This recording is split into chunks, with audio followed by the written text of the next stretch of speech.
Good morning, everyone. Welcome to the caucus. And you know, this 2007 series we've gone through this year, we've had the 17th year of briefings, and this year we've had the latest molecular biology research, breast cancer, malaria, obesity, diabetes, cervical cancer. And again, I say all the time, if any of your officers have any particular topic that you're interested in, we would be glad to consider it and try to schedule it. This year, our four co-chairs, Representative Brian Bilbray, Lois Capps, Rush Holt, and Mike Castle, all who have worked so hard in the past to complete the doubling of the NIH, and did a great job, and we were very, very grateful. Today, as we meet, we have a very, very difficult year for funding for the institutes, the NIH, as you're all aware, because of serious concerns with national security and budgetary constraints. We want all your offices to support funding for medical research that saves lives, helps people overcome disabilities. We should continue to invest in science to maintain our nation's competitiveness, and also because job opportunities come from research, innovation, and productivity. I believe we can provide funding for the NIH to sustain its research program. So please make the NIH funding a priority as we complete the appropriations this fall. It'll be truly difficult. Today, we will learn how jobs have become increasingly dependent on our ability to maintain a leading position in science, technology, and innovation. The need for government investment in research is more important than ever.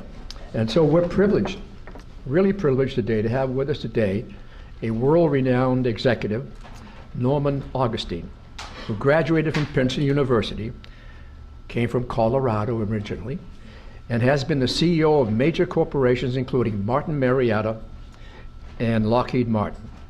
He has served in government in many positions, believe it or not, including as acting Secretary of the Army, and was a lead author of the Augustine Report, which defined our nation's role in science education.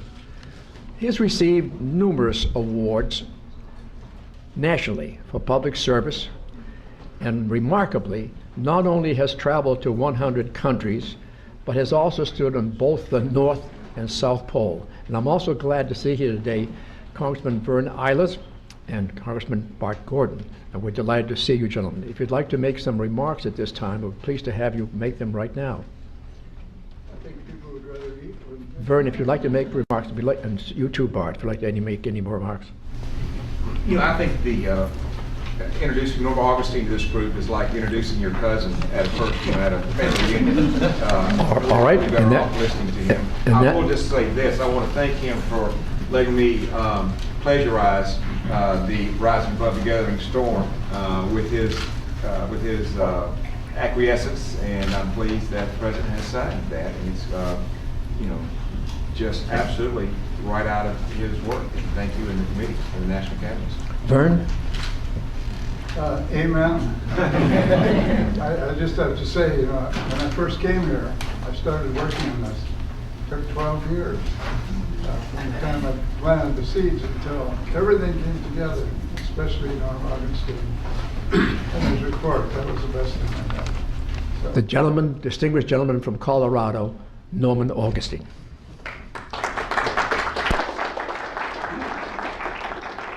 Well, thank you very much. Bart, Vern, thank you especially for those kind words. And as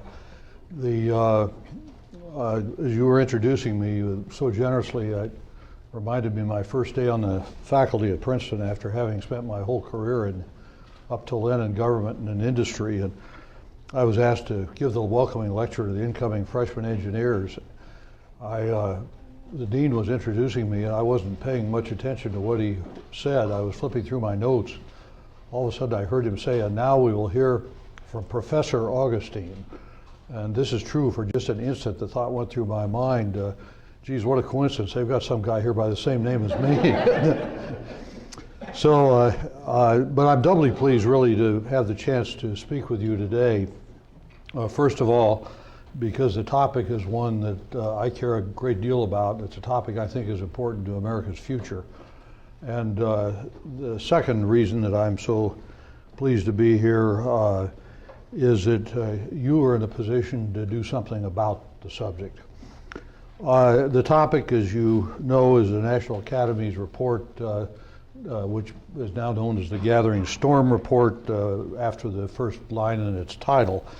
In the way of background, and I'm sure you're familiar with this, the National Academies consists of three elements: an Academy of Sciences that was first formed in the administration of President Lincoln, and subsequently joined by an Academy of Engineering and Institute of Medicine that have their purpose of providing advice on those topics to our government's policymakers. The particular group that I had the privilege of working with on the subject of American competitiveness consisted of 20 people that included university presidents, CEOs, Nobel laureates that were actually scientists, included K through 12 educators, a number of former presidential appointees. In fact, one of our members has since gone on to an easier job. He's Secretary of Defense now. The Gathering Storm actually traces its history to the House and the Senate, where a request came supported by our two congressmen that are here today, and in particular a letter signed by Senators Gordon and Bollert, Congressman Gordon and Bollert, and Senators Alexander and Bingaman. It was a bipartisan request for the academies to take a look at America's ability to compete in the global world, and if there were problems forecast, the question was, what might we do to address them? Fortunately, with the leadership of those two gentlemen and other members, a lot's been accomplished in the last year and a half. Some of what I'm going to describe may tend to spoil your lunch. That's not my intent. But there's a happy ending that's possible to this story, and I'll come to that toward the ending of my remarks. Excuse me, unfortunately, the world hasn't stood still, though, while we in America have been taking steps to become more competitive, and in part to implement some of the recommendations of the National Academies Gathering Storm study. The World Economic Forum dropped America from first place to seventh place in 1 year in terms of our ability to benefit from advances in information technology. The number of U.S. citizens entering engineering schools since the Gathering Storm report came out has dropped further, and I was just told that the latest data show another 3% drop. The legendary Bell Labs have been sold to the French, to a French company during this period of time. The largest initial public offering during that period was conducted by a Chinese bank. We spent another $650 billion on our K through 12 education system, but at the 12th grade level, and I emphasize that, at the 12th grade level, which is probably what counts, at least in terms of an employer, we have continued to decline even further in terms of our standing on international comparative tests. And American companies once again spent 3 times more on litigation than they did on research. And finally, during that period, foreign automakers sold for the first time last July more cars in the U.S. Than did the American, traditional American manufacturers. In its simplest form, the Gathering Storm report addressed jobs. We interpreted competitiveness to mean our ability to compete for jobs. It's clearly a critical question, since the quality of life of our citizenry will depend very much on their ability to have quality jobs. Similarly, our collective lives depend very much on that, since if our citizenry doesn't have quality jobs, we won't have the tax base to underpin the many things that our government provides, such as national security, health care, Social Security, and so on. I am aware that this audience's particular interests reside in the area of the biomedical arena, and unfortunately that's not a field of my expertise at all. But I do intend to address this overall subject of competitiveness, which I think bears a good deal on the biomedical arena, at least indirectly. And as you know very well, a few years ago, the efforts of our leaders here in Washington resulted in a doubling of the research investment in the biomedical sciences, which has had a very positive impact. And one of the things that we've tried to be very careful of at the Gathering Storm is we've encouraged an increase in our investment in other fields, specifically the physical sciences, mathematics, and engineering, that we don't want to do that at the expense of investment in the biomedical sciences. That would just cause us to undo the progress that we had made in the past. And furthermore, there of course is the close coupling between the biomedical sciences and the physical sciences, mathematics and engineering. For example, it's been said that sequencing of the human genome could not have been accomplished without advances that have taken place in robotics and in computers. Modern medical imaging devices couldn't have been created without advances that occurred in such fields as physics and mathematics and computation, just to cite two examples. Before I get into the specifics, let me stand back for just a moment and talk about a trend that impacts this new world of competitiveness. It's been aptly called by Francis Cairncross of the writing in The Economist, the death of distance. And its significance is that under many circumstances, parties to transactions today no longer need to be in close physical proximity to each other in the case of many transactions. Bill Gates has commented that the internet will be to the 21st century what aviation was to the 20th century. And indeed, aviation permitted us to move things, including people, at nearly the speed of sound at low cost, relatively low cost. The internet, the telecommunications revolution will permit us to move information and knowledge at basically no cost, and to do it at the speed of light. And soon, in fact, it's likely that the transmission, processing, and storage of information will be basically free. As a result, in Tom Friedman's words, globalization has accidentally made Bangalore, Beijing, and Bethesda next-door neighbors, and indeed it has.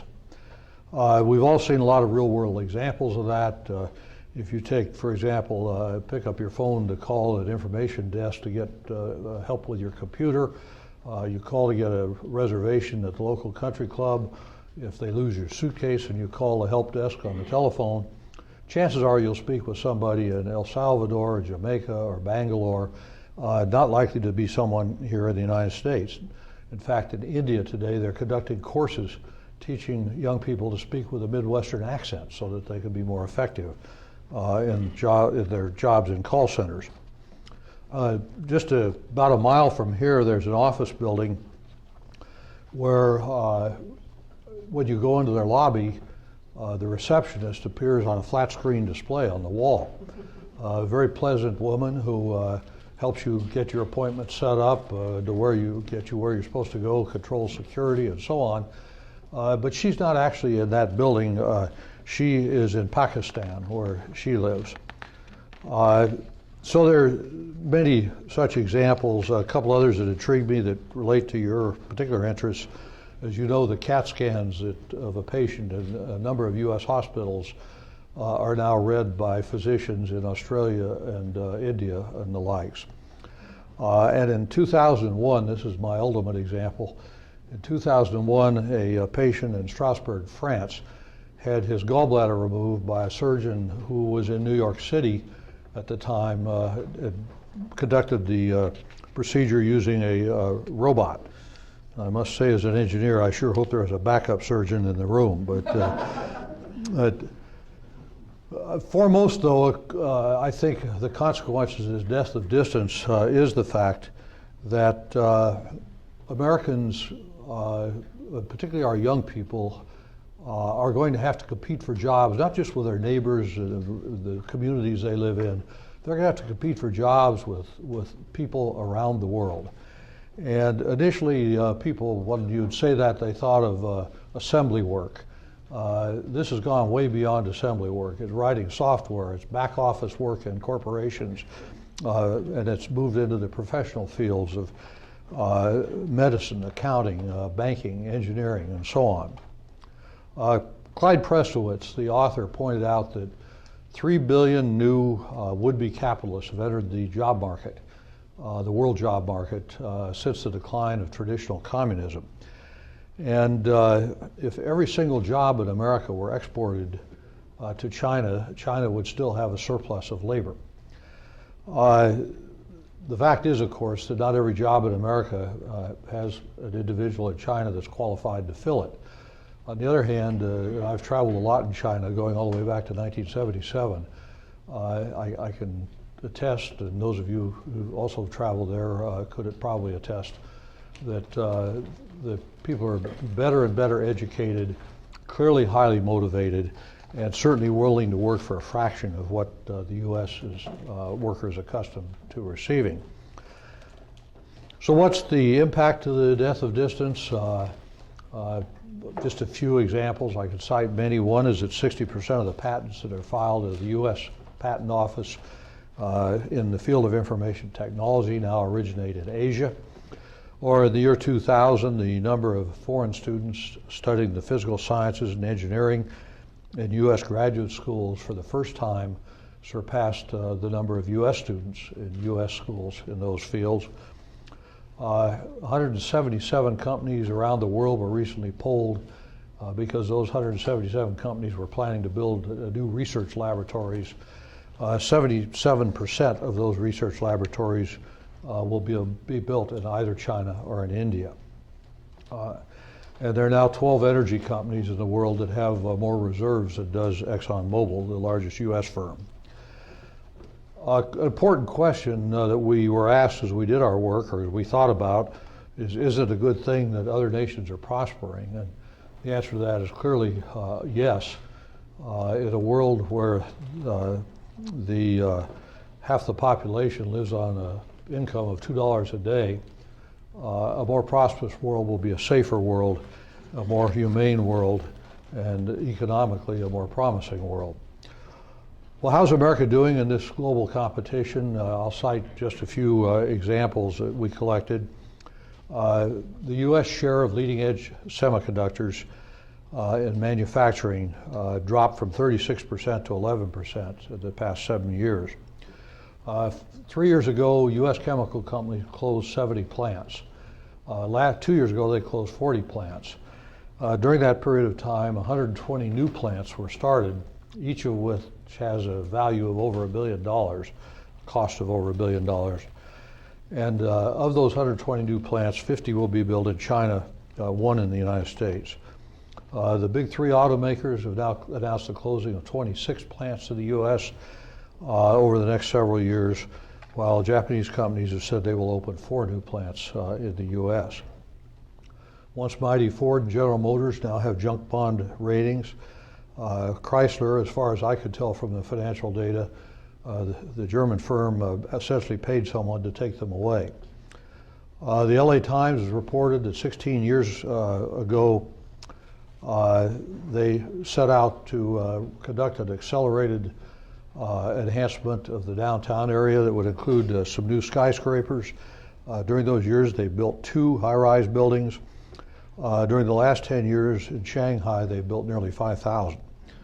In terms of high school graduation rate, the U.S. has now dropped to 17th place, and in college graduation rate dropped to 14th place. The U.S. balance in trade of high-tech goods, this is high-tech, has gone from a positive 50 billion to a negative 50 billion in a little less than a decade.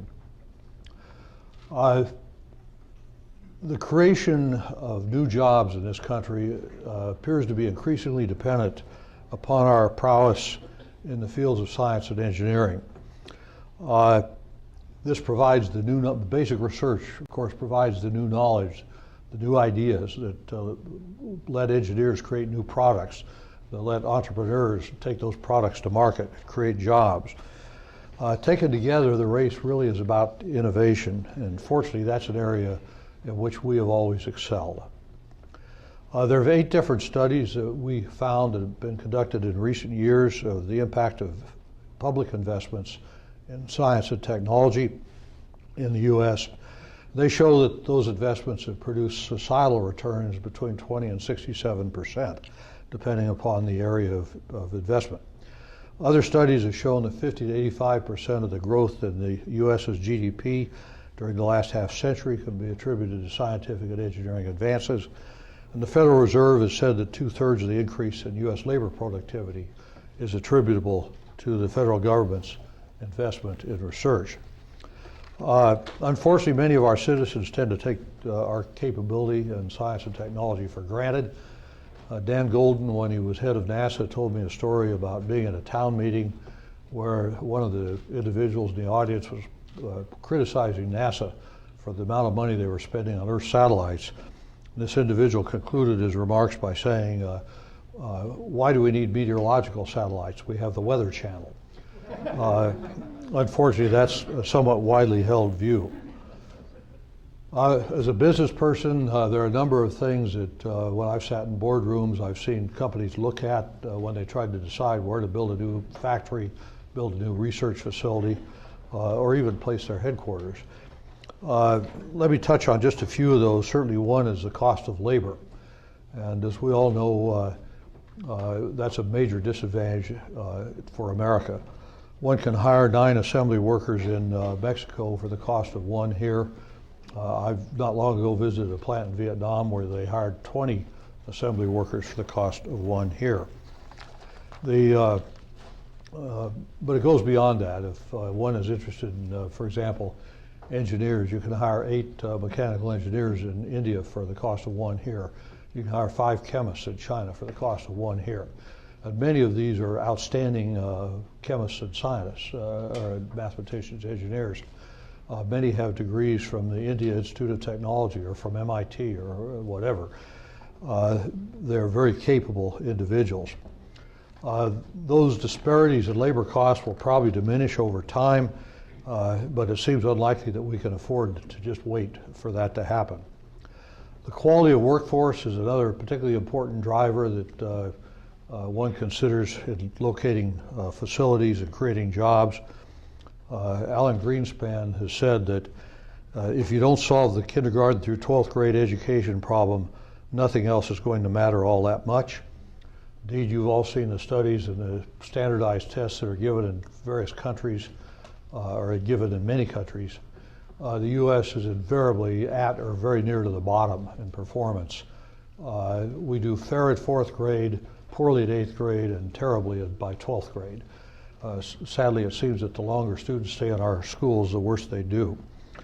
Part of the reason is that 69% of the students in 5th through 8th grade who are studying math have a teacher without a degree or a certificate in math. In the case of the physical sciences, it's 93% don't have a degree or certificate. So it's no wonder that they don't inspire students to get excited about math and science. I recently saw actually in the 2 days, a study has come out, a survey conducted by a well-respected survey organization that showed that 70% of the students that they queried and 50% of the parents said that they thought that math and science was basically irrelevant to their child's future. But I will say that when it comes to self-perception, we do terrifically. U.S. high school students, this is another recent test, an international test, 20 nations involved, 12th graders.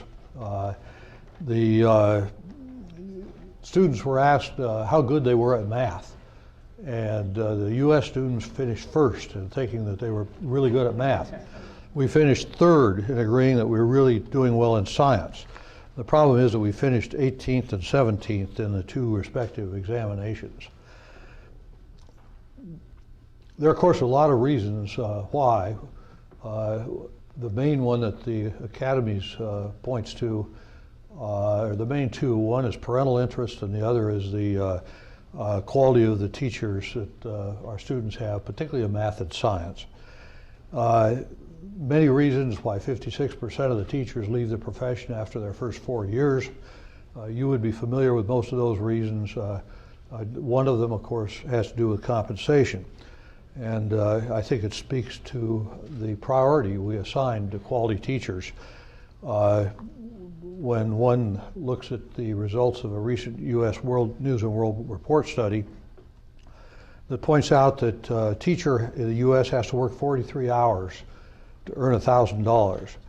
A corporate CEO could do it in 2 hours and 55 minutes.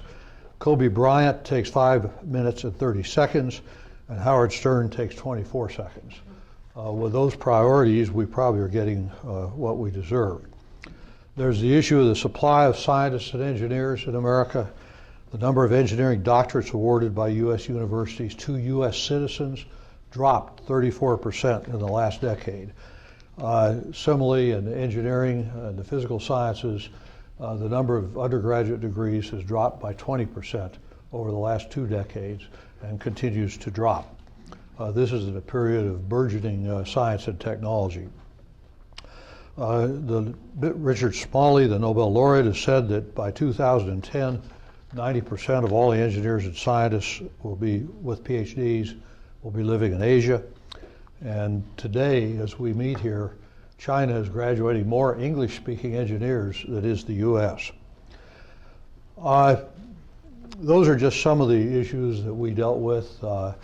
We also made recommendations. Hopefully you're familiar with them. I won't go through them, other than to say that we proposed 20 rather specific actions that, once again, with the leadership of our members of Congress and the Senate, members of the House and the Senate, we now have an authorization act that implements many of them.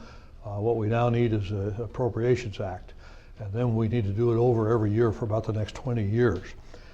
The highest priority of our recommendations was to produce 10,000 new teachers each year who are capable of teaching math and science as their primary degree, with a teaching certificate as their secondary credential, if you will. And the second priority was to double the government's investment in basic research, mostly in our universities, over the next 7 years in real terms. Those are the kinds of things that need to be done. As I say, a lot's been accomplished in the last 18 months. A lot remains to be accomplished, and right now it all hinges on the Appropriations Act. Let me just close with a quote from Winston Churchill, who commented that you can always count on the Americans to do the right thing after they've tried everything else. And this is a case where we better get it right the first time. So thank you for your attention.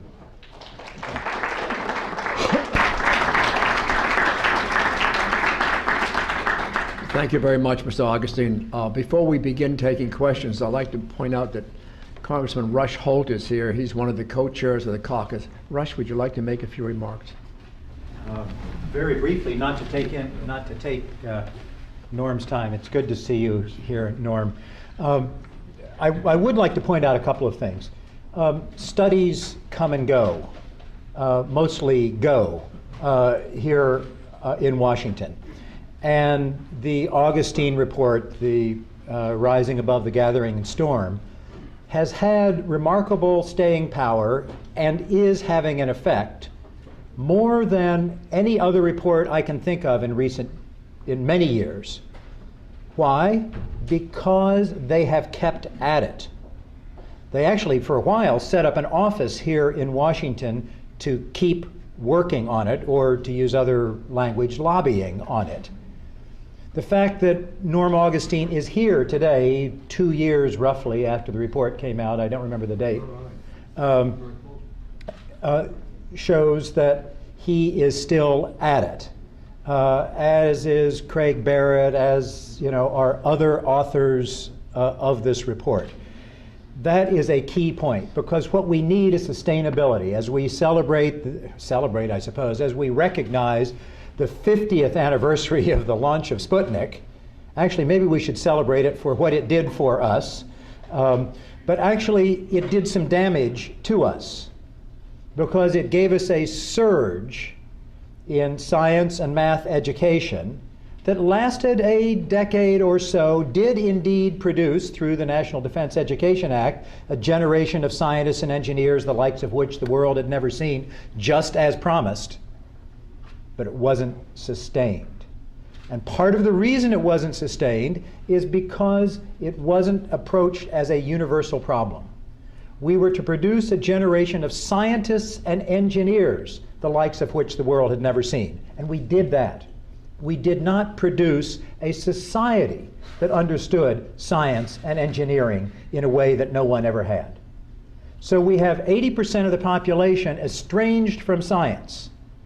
To this day, the parents of the kids that we want to be following the recommendations of the Augustine Report are saying, well, science, how can I help? I'm not a scientist. So we need to work on that. Now, this caucus exists to help biomedical research, NIH primarily. I've been a co-sponsor of this ever since I've been in Congress because I think it's really important. But every time someone comes to my office advocating more funding for a biomedical area of interest, autism, Alzheimer's, ALS, whatever it is, I try to establish a pact with them that I will support increased funding for the biomedical research if they will lobby equally hard for NSF, for the Department of Energy Basic Sciences, for NASA's basic education, for those other areas that will make science more universally applied throughout our educational system. I'm pleased that the No Child Left Behind Act that is being debated in the Education Committee will, I hope, provide an even greater emphasis on science than has been in the previous No Child Left Behind. I'm pleased that, for the moment at least, I have in there language that will create the Glenn Academies, named for John Glenn, the chair of the Glenn Commission on the Teaching of Math and Science. Glenn Academies for the professional development of teachers. All of those things will help.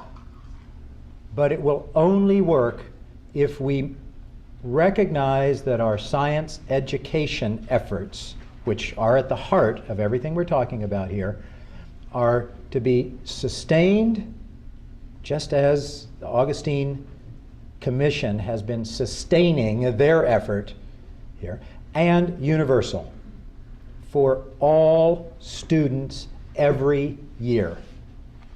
And that's why it's so appropriate that we do this here at the Biomedical Research Caucus. Thank you, Norm. Thank you, Thank you, Congressman. At this time, we entertain questions from the audience for Mr. Augustine. Yes, ma'am. Just a moment for the mic.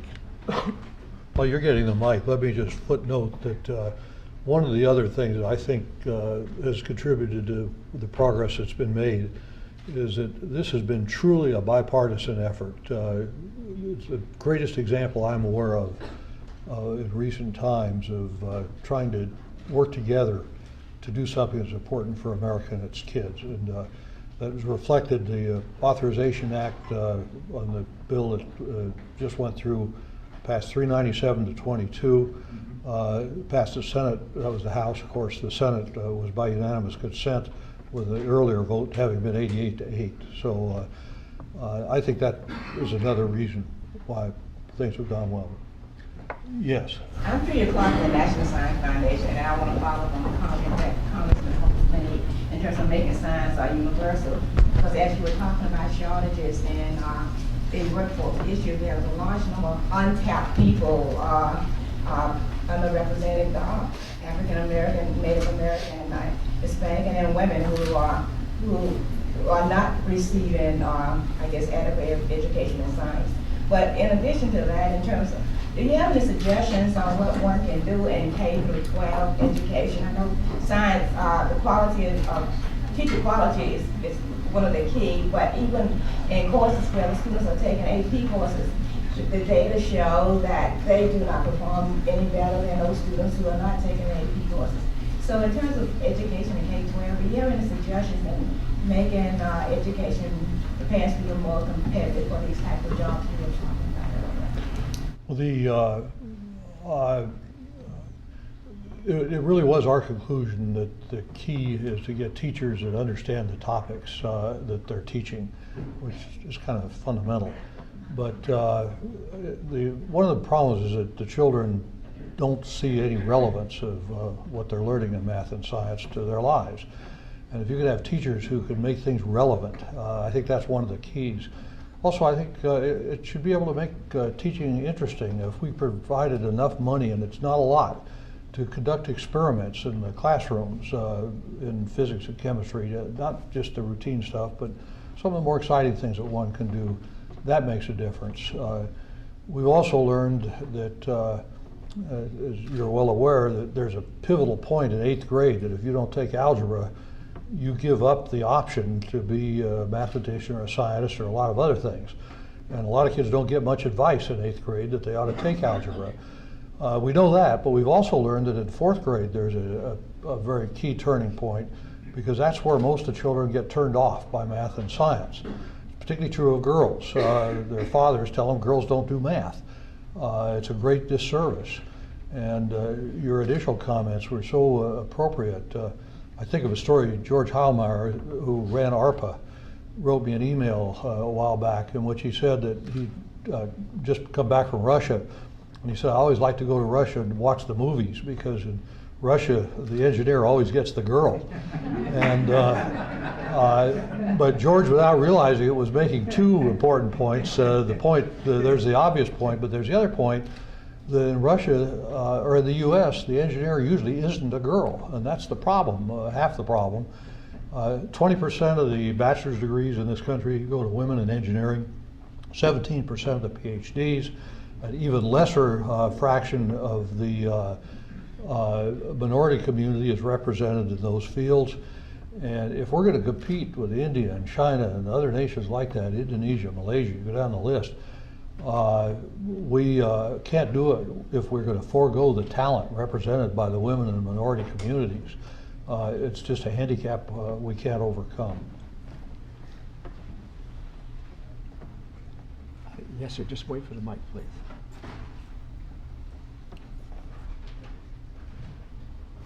Hi, I'm Prairie Shepherd from the University of Central Florida. The fact that we're celebrating the marking of the 50th anniversary of Sputnik tomorrow is notable, because I remember during previous briefings we talked about the fact that we don't have a Sputnik moment, Right. but that it was akin to boiling frogs, I think. Right. Was the conversation.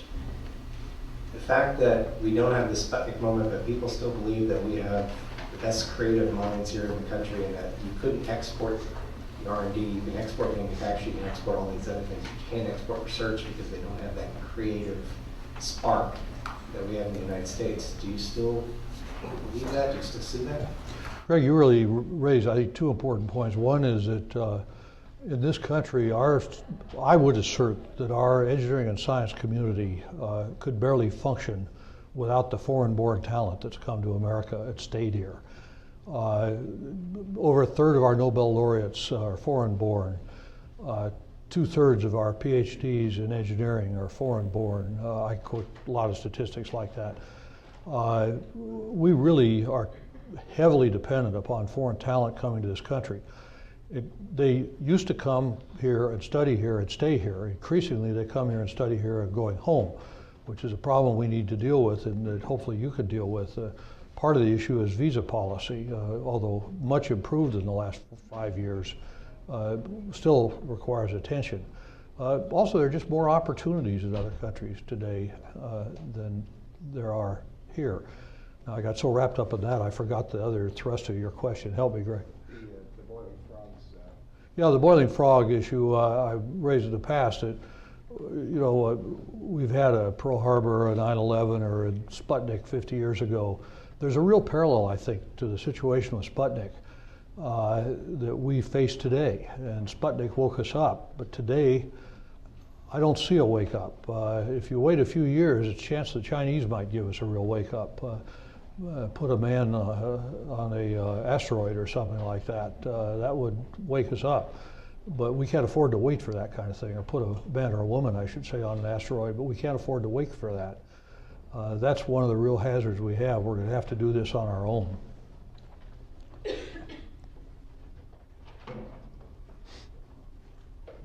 just a moment, please. Thank you for coming back to DC. My name is Toby Horn. I'm with the Carnegie Institution and the National Association of Biology Teachers, and I work in DC public schools.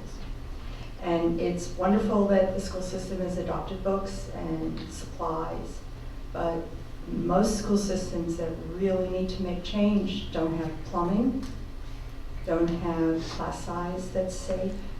So how do we help schools get that to happen? Probably I should be asking that question, you should be answering it, but since it's the way it is, I'll try. You know, there's a real irony here. The U.S. spends more per student on public education than any nation except, I think it's Switzerland and Liechtenstein. And yet we have all these problems. And a lot of the problems that you allude to are societal problems that I don't know how you legislate parental interest by the Congress. I mean, that's hard to do. I don't know how you legislate behavior on part of the children. But I do know that I served on an advisory board for Singapore for their educational system. And I do know they go to school, they study, they don't have problems in class, behavioral problems. They don't have a lot more money than we do, but they do have this cultural commitment to education.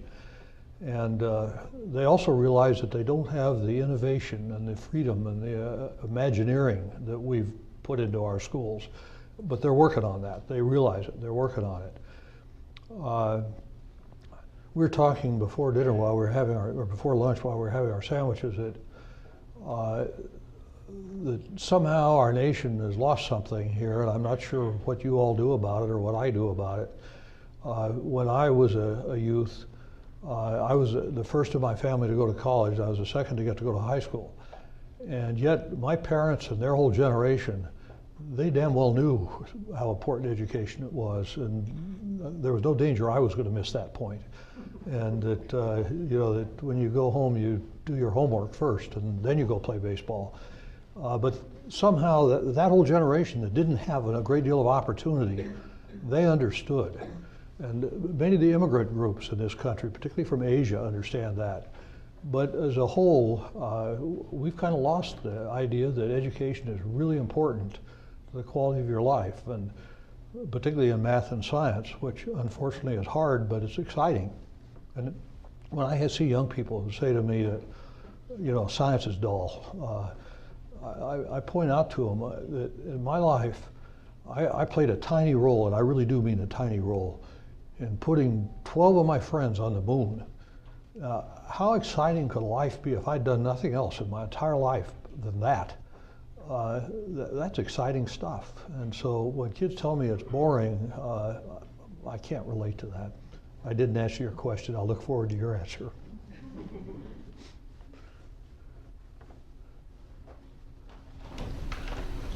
You mentioned in your presentation the pleasure with the doubling of the NIH budget.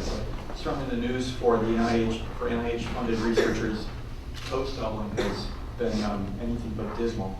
Does your concern about federally funded science in the life sciences area also extend to, in the physical sciences also extend to federally funded life science?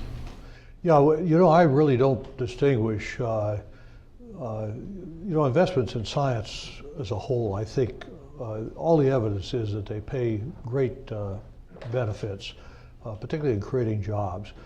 And the investment in physics has a way of paying off in the life sciences, and the life sciences and physics. You see this more and more, this intertwining. And so to do growth in one area at the expense of another area would be a grave error. And as you suggested, we went up in the life sciences and we then kind of went flattened or down. Hopefully we're picking back up again. One of the problems I found, I've been on this campaign for about 20 years, and I used to beat the halls of your building here 20 years ago. And a big problem was that I would go into someone's office and tell them how important it is we invest in science. Well, the next group at the door would say, well, that's true, but it's got to be in physics. Don't spend money on those bioscientists. And then the next group in would say, well, spend the money on theoretical physics, not on experimental physics. Next group would in, well, it's got to be on particle physics, not on solid state physics. And the next group would be pushing quarks instead of something else, and the member of Congress would throw up their hands and say it must not be very important if you people can't even agree on it, and they didn't do anything. And this time, another thing that's different is that we have pushed the importance of science and math and engineering, not just quarks. And I think that's helped. And this is particularly true if you help young children get an education in math and science. Some of them will go into the biosciences, some will go into physics, some will go into particle physics. Great. They at least have the choice. Congressman Eilers? Yes, a number of things. First of all, thank you very much, Norm. That was a great, concise summary of the problem. I hope someday I can hear a great, concise summary of the solution. But you've done a great job of waking this up. Just on your last point, a number of us understood that very well when we increased funding for NIH. And I tried to get funding for NSF increased and also Department of Science, DOE, Office of Science.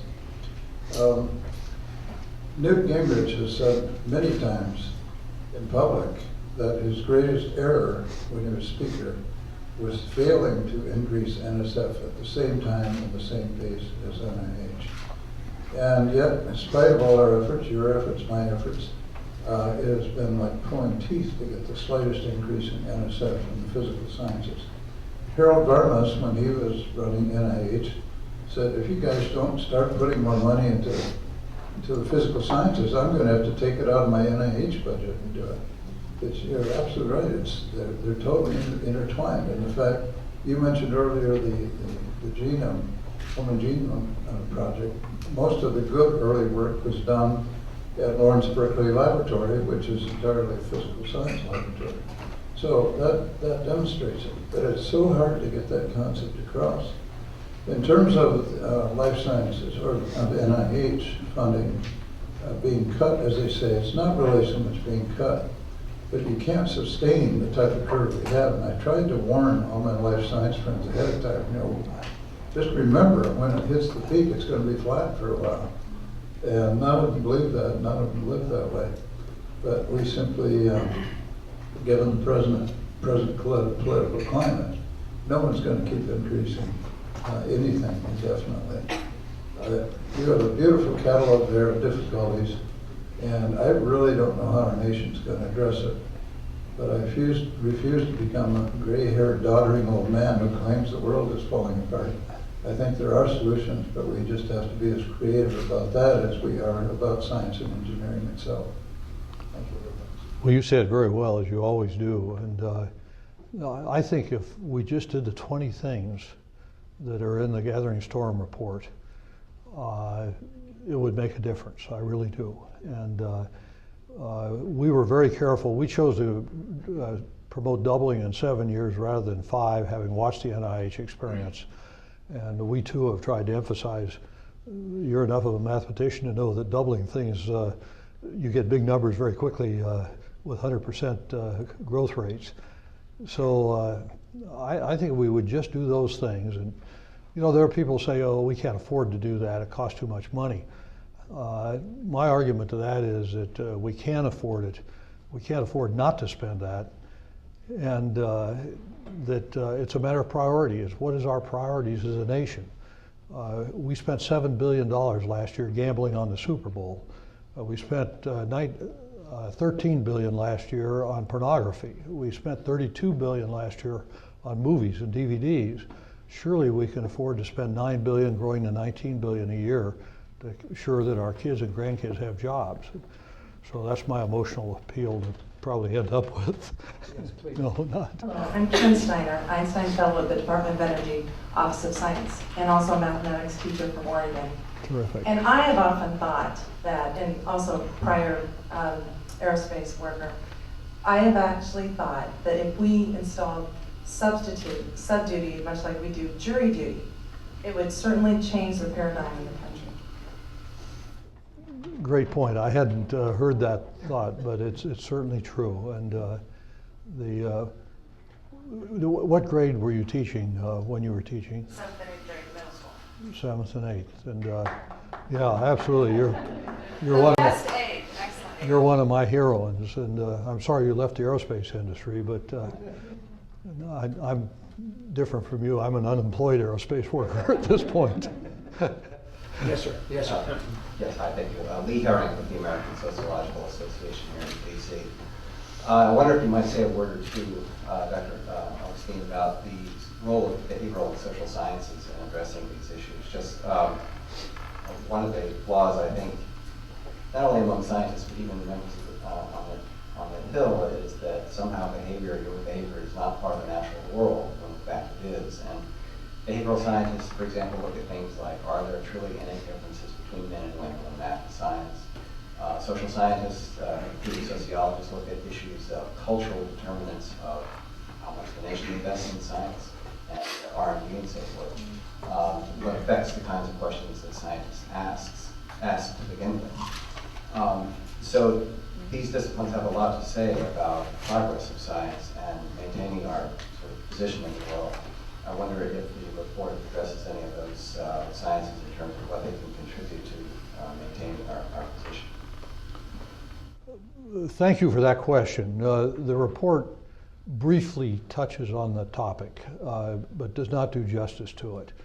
And my excuse will be that we were given only 90 days to write our report, and we produced a 500-page book, and we should have done better. But your point is certainly a valid one. And for example, when it comes to how do you teach children, how do they learn? Those are all awfully important issues that really come more in the social sciences, the behavioral sciences, and they have to do with the more rigorous definitions of mathematics or something. And we clearly have a lot to learn about how to teach children.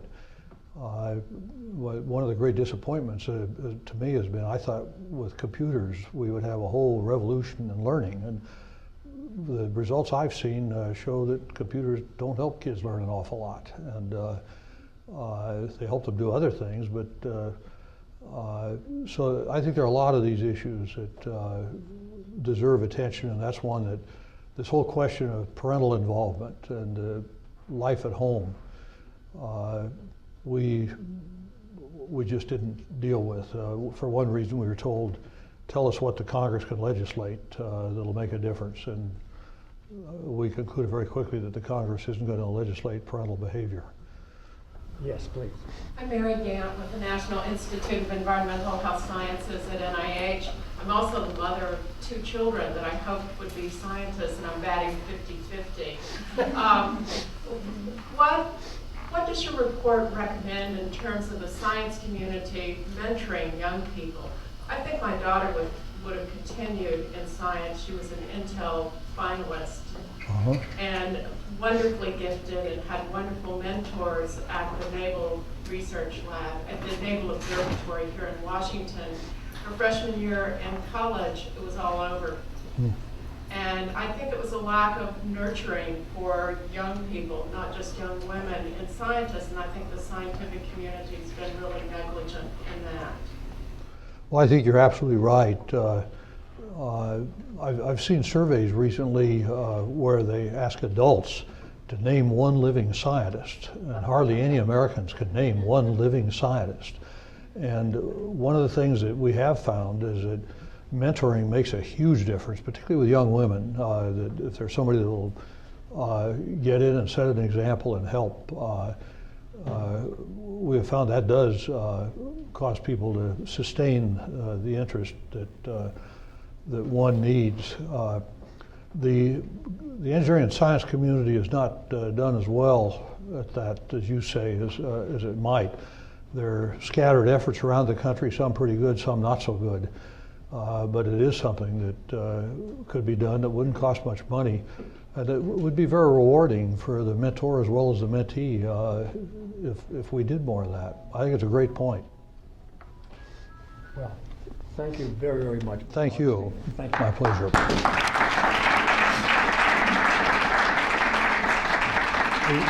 We want to thank the Joint Steering Committee for Public Policy for co-sponsoring this luncheon, and we also would like to advise you that this ends the briefings for the caucus for this year. We look forward to seeing you next year. Good luck.